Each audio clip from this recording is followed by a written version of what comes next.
नमस्कार। तो आज हम बात करने जा रहे हैं झड़ौदा की और संगम विहार की फिर से कि यहाँ हो क्या रहा है, क्या घटित हो रहा है, लोग कैसे परेशान हैं, क्यों बेबस हैं, क्यों असंतुष्ट हैं अपनी चीजों से, लोग अपने घर से क्यों निकाले जा रहे हैं और क्यों उनके घर पे ये पोस्टर लग रहे हैं या नोटिस लग रहे हैं हाईकोर्ट द्वारा। सो बेसिकली आज हम बात करेंगे पावर ऑफ अटॉर्नी की और रजिस्ट्री की, और आज झड़ौदा में क्या हुआ इसके बारे में भी हम बात करेंगे।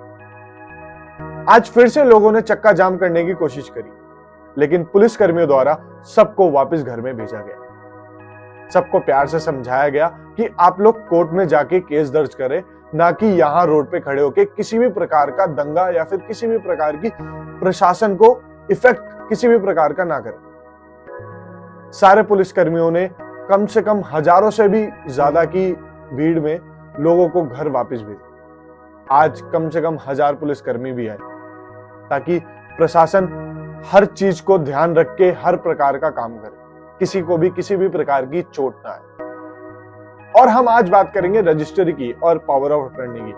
तो हमारे पास कुछ वकीलों की वीडियो है, एडवोकेट्स की वीडियो है, जिसके ऊपर मैंने बहुत ज्यादा रिसर्च करा कि पावर ऑफ अटॉर्नी क्या होती है और रजिस्ट्री क्या होती है। उन्होंने बहुत ही अच्छे से एक्सप्लेन करा है। तो हम पहले बात करेंगे पावर ऑफ अटॉर्नी की कि वो होती क्या है। देखिए, पहले बात करेंगे कि पावर ऑफ अटॉर्नी होती क्या है और इसकी ज़रूरत क्यों पड़ती है। पावर ऑफ अटॉर्नी एक ऐसा दस्तावेज है जिसके द्वारा कोई व्यक्ति किसी अन्य व्यक्ति को अपनी तरफ से कोई कार्य करने के लिए अधिकार देता है। जो व्यक्ति पावर ऑफ अटॉर्नी एग्जीक्यूट करता है उसे अधिकारदाता या प्रिंसिपल कहते हैं, और जिसके फेवर में पावर ऑफ अटॉर्नी एग्जीक्यूट की जाती है उसे अधिकार ग्रहीता या एजेंट कहते हैं। पावर ऑफ अटॉर्नी मेनली किसी संपत्ति की सार संभाल के लिए, कोई डॉक्यूमेंट एग्जीक्यूट करने के लिए, या कोई लीगल एक्शन लेने के लिए, या किसी केस में पैरवी करने के लिए दी जाती है। पावर ऑफ अटॉर्नी की आमतौर पर ज़रूरत तब पड़ती है जब या तो प्रिंसिपल यानी अधिकार देने वाला व्यक्ति अपनी हेल्थ कंडीशन के कारण से वह काम खुद करने में असमर्थ हो जाए, या फिर कोई व्यक्ति रहता कहीं और है और उसकी संपत्ति किसी और जगह पर स्थित है, और ऐसी स्थिति में उसके लिए संपत्ति की सार संभाल के लिए बार बार आना पॉसिबल ना होता हो, या फिर कोई व्यक्ति इतना बिजी है कि हर काम के लिए खुद नहीं जा सकता, इसलिए भी उसे अपने किसी व्यक्ति को पावर ऑफ अटॉर्नी देनी पड़ती है, या फिर किसी व्यक्ति के लिए अपनी बीमारी या वृद्धावस्था के कारण से कोई काम खुद करना सुविधाजनक नहीं है, तो वह उस काम को करने के लिए पावर ऑफ अटॉर्नी दे सकता है। पावर ऑफ अटॉर्नी सामान्यतया दो प्रकार की होती है। पहली होती है general power of attorney. General power of attorney में जो अधिकार देने वाले व्यक्ति को होते हैं, लगभग वो सारे अधिकार एजेंट को दे दिए जाते हैं। ऐसी पावर ऑफ अटॉर्नी में प्राय सार संभाल के लिए, लीगल एक्शंस लेने के लिए, प्रॉपर्टी को सेल करने के लिए ये सारे अधिकार एजेंट को दिए जाते हैं। ऐसी पावर ऑफ अटॉर्नी जिस व्यक्ति के पक्ष में जारी की जाती है वह उस संपत्ति का एक तरह से वर्चुअल ऑनर बन जाता है और पावर ऑफ अटॉर्नी से संबंधित संपत्ति के सारे डिसीजंस लेने के अधिकार रखता है। दूसरी होती है स्पेसिफिक पावर ऑफ अटॉर्नी, जो किसी कार्य विशेष को करने के लिए दी जाती है, और जैसे ही वह काम समाप्त हो जाता है ये पावर ऑफ अटॉर्नी भी अपने आप कैंसिल हो जाती है। अब एक सवाल यह भी आता है कि पावर ऑफ अटॉर्नी कौन दे सकता है। हर वो व्यक्ति जो 18 वर्ष से ज़्यादा आयु का है और मेंटली साउंड कंडीशन का है वो पावर ऑफ अटॉर्नी दे सकता है, लेकिन यह ध्यान रखा जाना चाहिए कि पावर ऑफ अटॉर्नी देने वाले व्यक्ति को जितने अधिकार खुद को प्राप्त हैं वो उतने ही अधिकार एजेंट को दे सकता है, उसके अलावा कोई अधिकार नहीं दिए जा सकते। पावर ऑफ अटॉर्नी देने के लिए प्रिंसिपल के यानी कि अधिकारदाता के हस्ताक्षर होने और तारीख लगाई जानी जरूरी होती है। पावर ऑफ अटॉर्नी बनाने के बाद उसे नोटराइज तो अवश्य ही करवा लेना चाहिए, और अगर पॉसिबल हो तो पावर ऑफ अटॉर्नी को रजिस्टर्ड भी करवा लेना चाहिए, क्योंकि रजिस्टर्ड पावर ऑफ अटॉर्नी की विश्वसनीयता सबसे ज़्यादा होती है। अब हम बात करते हैं कि पावर ऑफ अटॉर्नी कैंसिल कब हो जाती है। सबसे पहले, यदि पावर ऑफ अटॉर्नी किसी स्पेसिफिक काम के लिए दी गई है और उस स्पेसिफिक काम को कर दिया गया है तो जैसे ही वह स्पेसिफिक काम पूरा हो जाता है, पावर ऑफ अटॉर्नी अपने आप कैंसिल हो जाती है। दूसरी स्थिति, यदि पावर ऑफ अटॉर्नी में कोई वैलिडिटी पीरियड लिखा हुआ है। मान लीजिए पावर ऑफ अटॉर्नी के एक क्लोज में लिख दिया गया है कि यह पावर ऑफ अटॉर्नी आज से 3 साल तक के लिए वैलिड रहेगी।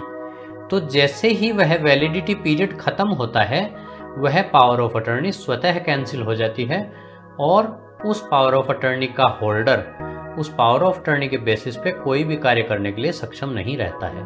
इसी प्रकार यदि पावर ऑफ अटॉर्नी की मृत्यु हो गई है या वो दिवालिया हो गया है, तो ऐसी स्थिति में भी पावर ऑफ अटॉर्नी कैंसिल हो जाती है। चौथी स्थिति, मान लीजिए पावर ऑफ अटॉर्नी पति पत्नी के बीच में दी और ली गई है और ऐसे पति पत्नी के बीच में तलाक हो जाता है या लीगल सेपरेशन हो जाता है। ऐसी स्थिति में भी पावर ऑफ अटॉर्नी कैंसिल मानी जाती है। अंतिम स्थिति में पावर ऑफ अटॉर्नी देने वाला व्यक्ति जब चाहे पावर ऑफ अटॉर्नी होल्डर को सूचना देकर पावर ऑफ अटॉर्नी को कैंसिल कर सकता है। लेकिन यदि पावर ऑफ अटॉर्नी इररिवोकेबल है तो उसे कैंसिल नहीं किया जा सकता। सो आपने देखा कि पावर ऑफ अटॉर्नी क्या होती है।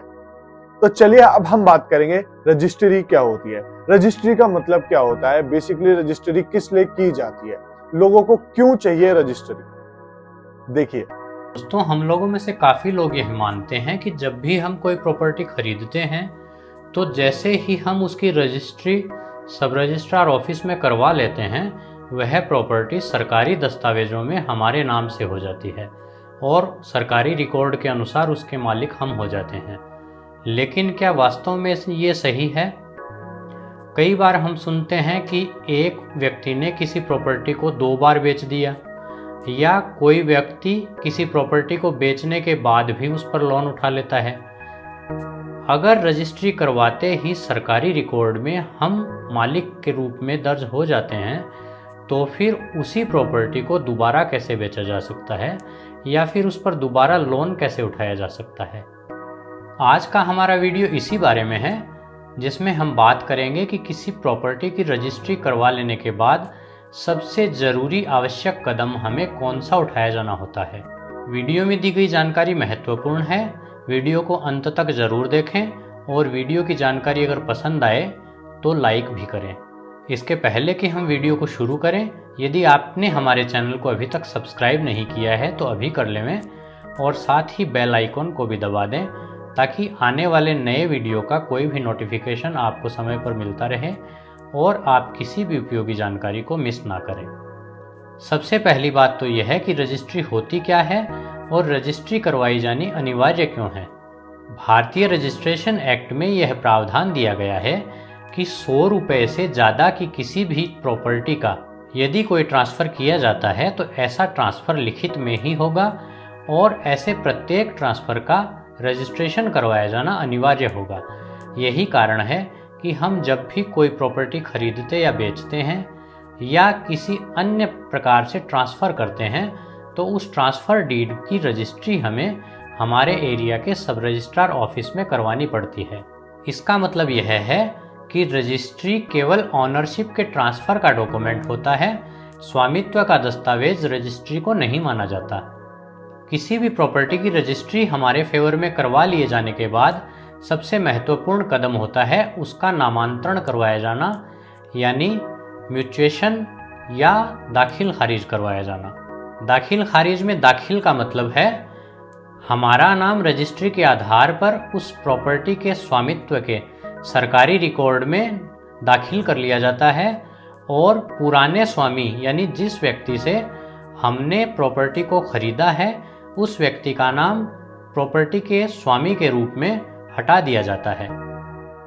हमारे देश में प्रॉपर्टीज मुख्यतः 3 टाइप की होती है: खेती की ज़मीन, आबादी क्षेत्र की प्रॉपर्टी और औद्योगिक क्षेत्र की प्रॉपर्टी। और तीनों के विषय में नामांतरण की प्रक्रिया भी अलग अलग होती है। सबसे पहले बात करते हैं खेती की ज़मीन के बारे में।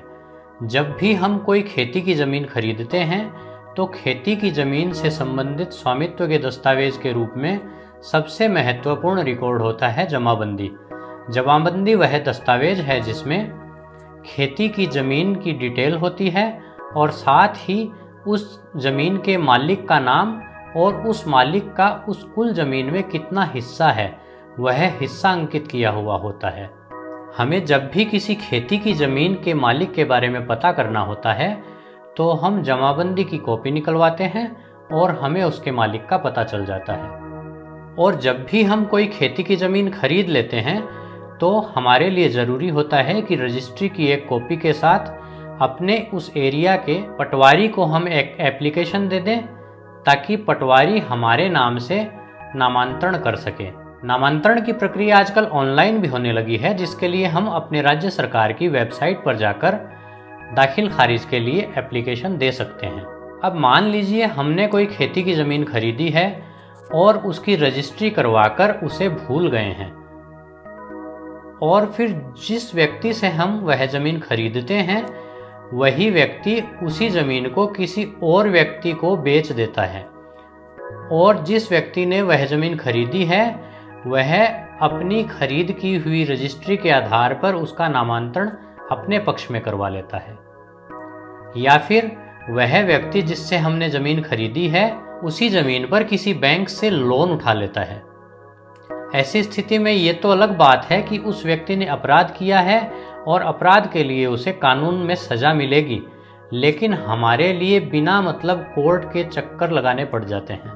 इसलिए जब भी आप कोई खेती की ज़मीन खरीदें उसके नामांतरण के लिए तुरंत आवेदन संबंधित पटवारी को दे दें। इसी तरह यदि आबादी क्षेत्र की कोई प्रॉपर्टी हमारे द्वारा खरीद की जाती है या किसी और तरीके से हमें मिलती है तो भी हमारे लिए ज़रूरी होता है कि हम अपने एरिया के संबंधित स्थानीय निकाय में, स्थानीय निकाय का मतलब नगर पालिका, नगर निगम या नगर परिषद से होता है, तो हमें ऐसे स्थानीय निकाय में जो हमारे एरिया से संबंधित है एक एप्लीकेशन और उस ट्रांसफ़र डीड की कॉपी पेश करनी होती है, जिसके आधार पर प्रॉपर्टी टैक्स या हाउस टैक्स के रिकॉर्ड में हमारा नाम मालिक के रूप में दर्ज कर लिया जाता है। और इसी प्रकार यदि प्रॉपर्टी औद्योगिक क्षेत्र से संबंधित है तो इंडस्ट्रियल डेवलपमेंट डिपार्टमेंट के ऑफिस में उस प्रॉपर्टी के नामांतरण के लिए आवेदन करना आवश्यक होता है। अब बात आती है कि कोई प्रॉपर्टी हमने खरीद तो नहीं की लेकिन वसीयत के द्वारा या उत्तराधिकार विधि के अधीन हमें मिली है, तो ऐसी प्रॉपर्टी के लिए भी नामांतरण की प्रक्रिया सेम होती है, केवल प्रार्थना पत्र के प्रारूप में थोड़ा सा अंतर हो जाता है। इस तरह अपने फेवर में करवाई गई रजिस्ट्री के आधार पर, वसीयत के आधार पर या फिर उत्तराधिकार विधि के अधीन हमें मिली ज़मीन के बारे में प्रार्थना पत्र देकर जब हम अपना नाम सरकारी रिकॉर्ड में मालिक के रूप में दर्ज करवा लेते हैं, असल मायने में उस प्रॉपर्टी के तभी हम असली मालिक होते हैं। कि आप लोगों ने देखा कि पावर ऑफ अटर्नी क्या होती है और रजिस्ट्री क्या होती है, और आप लोगों को ये पता चला होगा कि इन दोनों में डिफरेंस क्या है।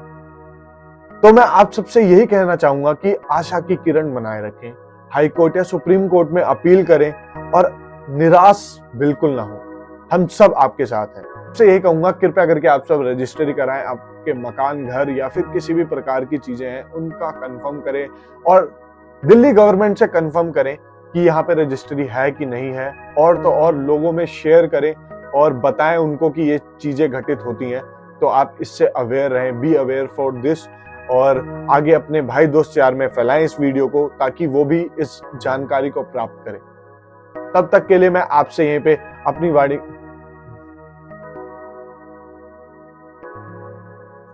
दिल्ली गवर्नमेंट को बताएं, दिल्ली गवर्नमेंट से भी पूछे कि नोटरी और रजिस्ट्री का क्या इशू है, क्यों हमारे दिल्ली में या फिर मतलब दिल्ली के इलाकों में ही नहीं केवल पूरे इंडिया में नोटरी और रजिस्ट्री में क्या डिफरेंस है वो क्लियर करें और गवर्नमेंट से कंफर्म करें कि हमारे यहाँ पर रजिस्ट्री क्यों नहीं हो रही है। अगर नहीं हो रही है तो उसको करवाएं, और क्योंकि आपसे ही चुनी हुई सरकार है, हम सबने ही चुनी हुई सरकार है, हम सबने ही उस सरकार को चुना है और हम उनसे अपील कर सकते हैं इस चीज की। और हाई कोर्ट, सुप्रीम कोर्ट पे जाएं और अपने दस्तावेजों को दिखाएं और कंफर्म करें कि हमारा घर और मकान सेफ है कि नहीं।